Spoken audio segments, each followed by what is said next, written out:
1993 में डीआरडीओ को एक मिसाइल टेस्टिंग फैसिलिटी चाहिए थी जिसके लिए एक आइलैंड बेस्ट रहता। उड़ीसा के सामने बे ऑफ बंगाल में एक छोटा सा आइलैंड था, wheeler island. APJ Abdul Kalam sir Orissa के चीफ मिनिस्टर बीजू पटनायक जी के पास पहुंचे और बोले 5 आइलैंड डीआरडीओ को फ्री में दे दो।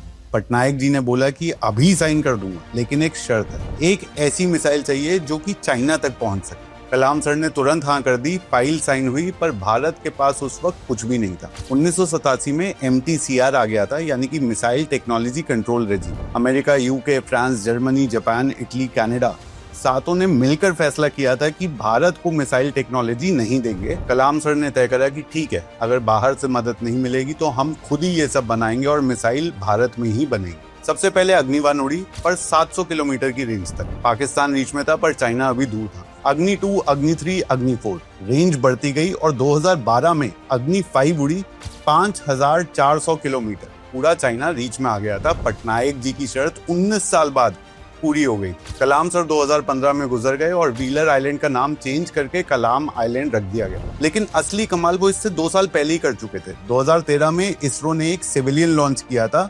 PSLV-C20। एक रॉकेट से 7 सैटेलाइट्स अलग अलग ऑर्बिट्स में छोड़े गए। दुनिया ने देखा कि ये एक नॉर्मल साइंटिफिक लॉन्च है, लेकिन बाद में पता चला कि PSLV लॉन्च के अंदर डीआरडीओ ने MIRV टेक्नोलॉजी का गाइडेंस टिप सीक्रेटली टेस्ट किया था। जब दुनिया समझ रही थी कि सिर्फ सैटेलाइट्स हैं, असली में वहां फ्यूचर के मिसाइल का ब्रेन टेस्ट हो रहा था। MIRV वही टेक्नोलॉजी है जिसकी वजह से एक ही मिसाइल में कई सारे वॉरहेड्स अलग अलग जगह डिप्लॉय करे जा सकते। और फिर मई 2026 आता है, डीआरडीओ चीफ समीर कामत ने कंफर्म करा कि डीआरडीओ अग्नि-6 के लिए टेक्निकली रेडी है, बस गवर्नमेंट के अप्रूवल का वेट है। और उससे कुछ ही दिन बाद 8 मई की शाम को उसी कलाम आइलैंड पे एक मिसाइल आसमान में उड़ता है, इतना बड़ा कि बांग्लादेश से भी दिखाई दिया। डिफेंस मिनिस्ट्री ने ये कंफर्म करा कि MIRV टेक्नोलॉजी वाली एडवांस अग्नि मिसाइल थी ये।